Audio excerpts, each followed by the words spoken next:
Hi everybody, Jeremy here, DGDC. Today we're going to talk about heuristics versus algorithms and how that applies to health professionals, how we set up our clinical clarity systems. Basically, the short of it is so that when somebody comes asking for help, that you know how to think about their case, that you have a process dialed in, as opposed to just patching together a bunch of guesses. Because I can tell you right now, patients are tired of wasted time. They're tired of shots in the dark. They're tired of practitioners who are kind of guessing, trial and error with no plan, especially people with complex chronic health conditions. That's where I specialize, right? That's where I live with these complex chronic health conditions. I find it very fascinating and I find it really fulfilling and satisfying to be able to be a part of somebody's process of getting better. But this is one of the things I've learned and realized is that the way I was approaching these cases is radically different than how a lot of people are approaching them. And that's what helps the patients come in and feel safe and feel confident that they know there's an actual process they're following. Because people are tired of shots in the dark. They're tired of guessing. They're tired of getting jerked around. And you know what? Every time people try and fail, they lose a little morale. So it's really up to us as physicians to get things together to where we're understanding the difference between heuristics and algorithms and start to dial in our clinical clarity systems so that we're not wasting people's time and having them leak morale when they try and fail and try and fail and try and fail. Okay, it's not good. So this video, I'm going to break this down and take some of these kind of high-level concepts and we're going to bring it into something that'll help you work with the way that you're organizing whatever your skill set is. If you're functional medicine, if you're a naturopath, if you're Eastern medicine, if you're a chiropractor, if you're a PT, if you're a midwife, doula, it doesn't matter. DOs, MDs, health coaches, everybody can start thinking this way and start organizing the information that you have. You've got a tool set already. You've got a skill set. Now it's time to organize it. Because otherwise you've just got a bunch of tools that are just splayed out and you're not going to know what to pick. You're not going to have an order of operations. You're not going to have a process to guide somebody through. So once we open this door, we can start to communicate in an entirely different way with our patients and with prospective patients, with people who are coming in. You know, a lot of people have a hard time with attracting new clients, attracting new patients. That's a big one I see, especially we have like our members in our group. I have people asking me questions all the time. And one of the common themes is that people struggle, practitioners struggle with attracting new patients, right? It's just one of those things. However, what I would say is that the ones you can attract, the better you have your systems organized so that you can actually show them, hey, this is how we handle these types of cases. Here's how we think about it. Here's how we approach it. Here's the plan. You're going to find you actually need to attract a lot less patients if a higher percentage of them see that you know what you're doing and they stick around and they follow your process and they get better and they're thrilled and they tell their friends, right? So yeah, we need more patients, sure. But we also need to have systems in place so that the patients that are finding us get a world-class experience. That should be your goal. It's got to be your goal. And to that end, we're working on today heuristics and algorithms. So here on YouTube, there's a subscribe button, there's a like button. Hit the buttons. If you like what's happening here on this channel, if you like this kind of video, hit the button because that way you start to make the algorithm work for you. You start to train the algorithm to show you things that you're interested in. Don't float through the internet, just sucking on a feed of just mindless stuff. Train the algorithm, okay? You can do that with not just this video, but anything you like. I'd encourage you to start to take some power over this digital system we have. And that does involve engaging. So yeah, hit the buttons. And if you specifically like what we're doing here on this channel, this type of work, I would encourage you, see if you can find the link and get into our group. There may be a bit of a waiting list. I'll do my best to get you in as soon as we can. But once you're in the group, we expand on these themes. We go to town on this stuff. And I'm in there. There's a group of people in there, other practitioners. Everybody's at high level. Very kind people, open-hearted, bright folks. You can ask me anything you want. So you might look into the group too, something to consider. Now, as we start to take heuristics and algorithms, what are these, Jeremy? How are these different? What even is a heuristic? I've heard of an algorithm, right? Because YouTube runs on an algorithm and Facebook runs on an algorithm, and it seems like AI is taking over everything. It's going to be everywhere. It's very soon. The future is here. So we need to start to understand algorithms are a very key part of that, but they also don't have to be super complicated. You don't have to be a coder or a computer genius to understand this stuff. So we'll start with heuristics. Heuristics, I want you to take the word heuristics. This might not be a word you're familiar with, but you can understand it as rules of thumb. These are just the ideas. I'm going to make a little list here. It's like, you start to get a skill set built up. You start learning things. And it's like from one teacher, you maybe learn, okay, do this and this and this. And you start to get all these little tools in your toolbox. And so you start to see people with certain types of health conditions and maybe, okay, this one's tends to respond well to B vitamins, or this one tends to respond well to melatonin, or these are the kind of cases where people could use fish oil or specific herbal formulas or whatever it is. It doesn't matter. You're going to have a stack of notes from your training, from whatever your training is. And most likely, your stack of notes is going to come in the form of heuristics. And how do you know you have heuristics? Is because when someone comes to see you for help, you're going to have mental effort to try to figure out which one of these things is going to be applicable for that person. Out of all the supplements you know about, out of all the herbs, out of all the exercises, there's this little kind of hidden voice and a little bit of pressure where it's like, okay, we need to pick one. We need to pick the one thing that's going to have the most impact for this person. What is it? Because a lot of that is sometimes real, sometimes perceived, but patients come in with an expectation that what you do is going to start helping them, especially if you can start doing it right away. So there's a little bit of pressure to get your first move right. There's an entire reframe around this conversation, by the way, but in general, when you start out with heuristics, you're going to have a stack of ideas, tools. You're going to have basically a pile of stuff, a lot of tools in the toolbox, which you accumulate through your education, which is great and fine, and we should have that. However, an algorithm, on the other hand, is when you have your tools organized so that you can have a starting point and branches and more branches and more branches and more branches. So we take each one of these and we get them organized so that we can start to have a process that differentiates what we should be doing with somebody. It's like a flow chart. You're going to have if-thens, right? If this, then that, if this, then that. And eventually you'll land, through your diagnostic process, you'll land on whatever your next step in treatment should be. So the person starts here with their symptoms, their labs, whatever you got, objective and subjective analysis, right? That's there. And then having an algorithm means that you've got an organized process where you're asking specific questions for a specific purpose to try to get to an end point, which is what you're going to recommend or prescribe or whatever that they do. Your suggestion, your professional opinion is at the end of these algorithms. Versus a heuristic where it's just a pile of professional opinions and ideas. With heuristics, there's a lot of mental muscling that has to happen because your brain has to do the heavy lifting of sorting out and diagnosing what's going on with somebody. Once you take the time to get an algorithm together, which means getting your clinical thinking down, getting a process straight. Now you have a framework to operate from. It changes everything. It's amazing what it does for your ability to think clearly. It helps with your efficiency. It helps with the patient's confidence in you. One of the things that's going to shift here is we have systems thinking, where we have inputs, we have processes, we have outputs. I know I talk about this a fair amount, but it's because it's so important. You've got to have these understandings. The outputs give you feedback, right? Which then becomes an input. You iterate off of that. We also have an environment that factors in, and our outputs can affect the environment. I've talked about this in other videos. If this is something you need to review, I'd suggest do a little detective work, do a little digging, and you'll see I've got some breakdowns on this. But what's really interesting here is that when you have heuristics, rules of thumb, you're operating on the input level. And what's happening is there's an unspoken thing going on where your patients are going, okay, I'm here for your professional opinion. What should I do? I've tried ... all these things, and none of them worked, and now I'm here to see you.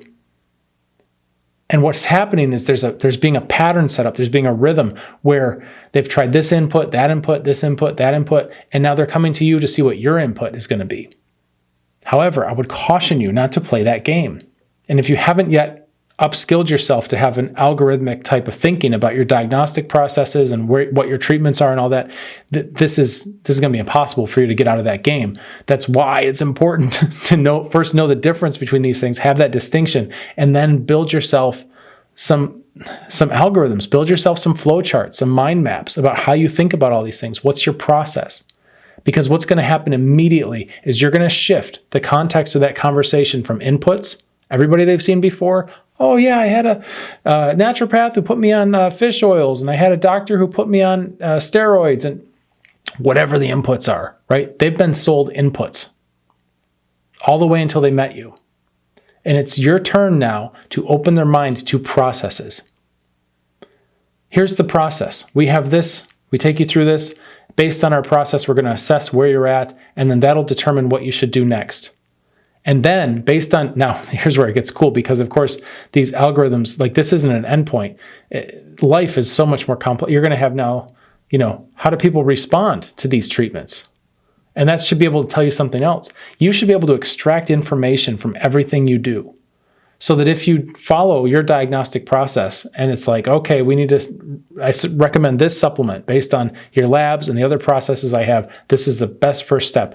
And that person has an adverse reaction, something unpredictable happens, it doesn't help, you should be able to interpret that and understand how to rebranch them onto a different branch, or what are the sub-branches of that.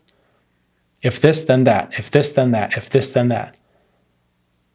People don't like the algorithms because one of the reasons that practitioners reject this is because they don't want to feel mechanical. They want to have personalized medicine, which I agree with. And I don't think this is an either or mutually exclusive thing by any means. Your algorithm isn't carved in stone. In fact, if you're doing your job well, you create a framework, a base structure, and then you'll find that this schema, this worldview, this way that you understand what it is you do, has room to evolve, so that when you have a person who doesn't quite fit your algorithm, you know how to modify this thing. Oh yeah, hadn't thought about that. Now we've got this over here.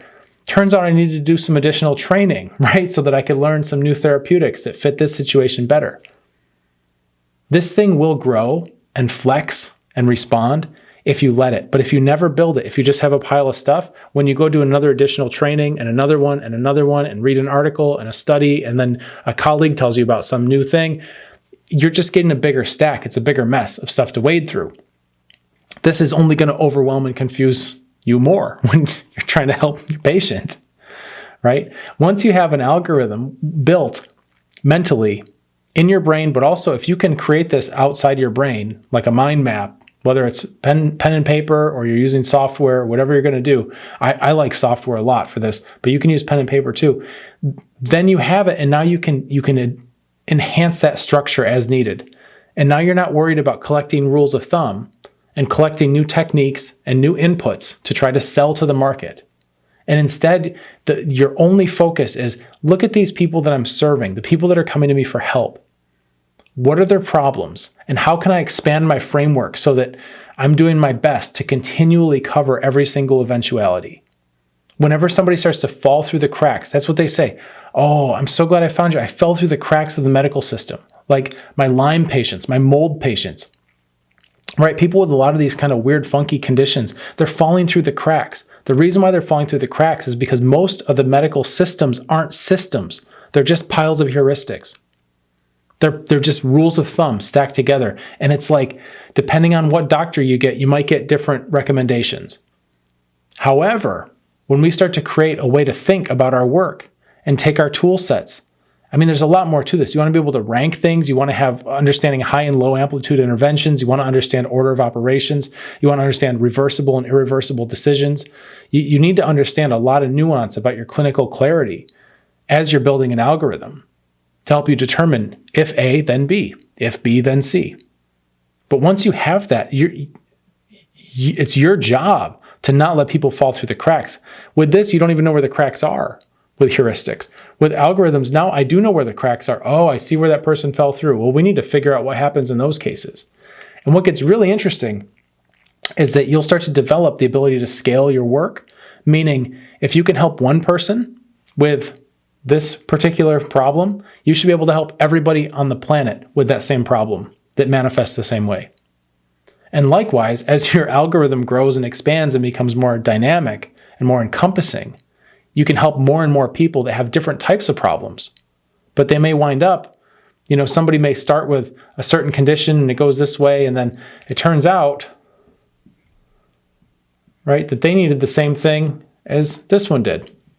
So this one's here, lands here. Oh yeah, this was our therapy, we found it, right? And then also you might go with a whole different patient and wind up on the same path and find the same types of interventions help different types of people. But that comes with experience. This is one of those things where you see like vitamin D, right? Oh, it's got all these benefits, all these health benefits. Somebody with one problem, might need vitamin D. Somebody with another problem might need vitamin D. Or there are a lot of herbs.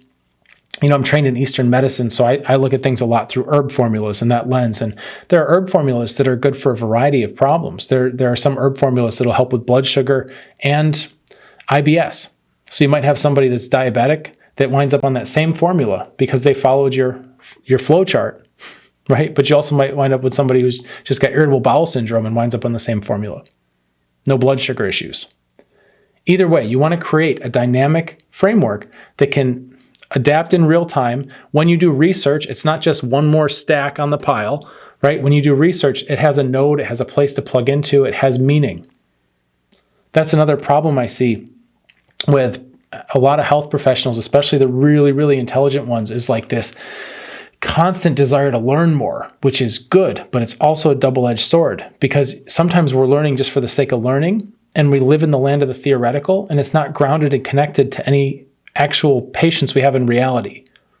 Whereas if you keep yourself aligned to the humans that you're working with, the people that you're there to serve and help and deliver value to, you can start to learn where you need to research. So instead of just grabbing random stuff off the internet and going, oh, that's interesting, oh, that's interesting, oh, that's interesting, which actually is kind of selfish. Really, when you think about it, it only serves your own self of like, hey, I know another thing, as opposed to serving the market, serving the patients who need your help. Find the stuff that's relevant to them. They'll keep you plenty busy with your research. You're not going to run out of research, I'll tell you what. Since I started thinking this way, I've learned so much stuff. I mean, people have asked me a lot of questions, and I've had to do deep research on a lot of factors, including why certain times when people get sick, their armpits smell like onions, right? I dove down that rabbit hole because somebody wanted to know because it mattered to one of my patients. So in that land of research, I uncovered all kinds of things, but it's always going to be anchored to reality, to what that person wants, what they need. And then you shifting the framework of the conversation to a process. Inputs, there's no patience with inputs. You want to try a new supplement, you give it a day, 2 days, a week, whatever. And if it's not working, it's like, scrap the supplement. And you know what? Scrap the practitioner that recommended it. They had their chance, right? Sometimes people will stick with you longer. Okay, well, that didn't work. What else you got? But if you're guiding things, if you actually responsibly have a process built and a solid algorithm, then you are the one. You're the leader who's there when people need help. And you shift the conversation to, this is a process. And it's not just fluff, like, it's a process. Healing takes a long time, right? Which is just cover for, I don't know what I'm doing. Let's try this one or this one or this one or this one. Instead, it's really a process where you have it mapped and you say, okay, we're gonna work on this therapy for you next, and here's how I'd expect you to respond. Here's what your lab should look like. And if it goes the other way, then there's what that tells us. We've done diagnosis by treatment, right? Trial and error, but with a purpose, where you're actually ruling things out and you're actually getting closer to whatever that answer is going to be for that patient. I would really encourage you to not be afraid of algorithms. In fact, you need to embrace it because the machines are coming. The machines are here to start thinking and taking our jobs, right? I was reading a book called Homo Deus, and it's a really interesting book about futurism and kind of where we're headed as a society. And one of the interesting things that author pointed out is that right now we have the unique time in history where intelligence and consciousness are not one and the same thing necessarily, where we now have intelligent machines that aren't necessarily conscious. They can take over, just like robots can now do factory work and build cars because they have basically the muscle. I mean, they're not made out of muscle, right? They're made out of metal and hydraulics and all that, but they can do the heavy lifting that it used to be humans had to do that work. But now they're able to take over some of the mental heavy lifting, some of the intelligence. What's left is we have cornered the market on consciousness. So I would encourage you to keep that in mind, is that you need to at least be as good as a machine with the algorithmic thinking. Embrace it so that you don't get pushed out of a job, so that an algorithm doesn't steal your livelihood, right? But then also on top of that, now bring your consciousness. Now you can bring your human element. Now you can connect with the people that you're working with, and you can actually make the world a better place just by bringing your humanity. But if you don't have a solid clinical clarity framework, if you don't understand algorithmic thinking in terms of problem solving with complex situations, then you're seriously going to be handicapped as we move into the future. So I want you to do well. I want you to succeed. Your patients need you at your best. Your future patients need you at your best. And in fact, the patients that you're attracting, when they start to come in, you may notice when new patients come into your world and they're greeted with this instead of that, you may notice that you don't need to attract as many patients as you thought to have a full and prosperous clinic or practice. Especially if you're online, you can really specialize and you can get people that fit this algorithm. They will find a home with you because you know what you're doing, but never with the stack, never with the heuristics. This is a shortcut. Sometimes it works, and that's okay. It has its place. But for anybody looking to go long-term as a physician and you really want to dive deep and you want to be able to scale your work to where you can reliably deliver results for somebody, you need to focus on process, which means algorithms, which means thinking about a whole path and a whole bunch of potentials. I really hope that helps you. I hope this isn't intimidating. Sometimes we think it's going to be inhuman with the algorithms, but actually the more you get attuned to that, then the more time and space you have freed up to express your unique humanity, your unique consciousness with your patients and get to know their unique humanity and their unique consciousness. And that's really a gift. So if this type of work resonates with you, if this is something that you want to learn more about, try to find the link, get in our group. We're having these conversations every single day. You can ask me anything. So there you go. There's heuristics and algorithms. All right, get to work.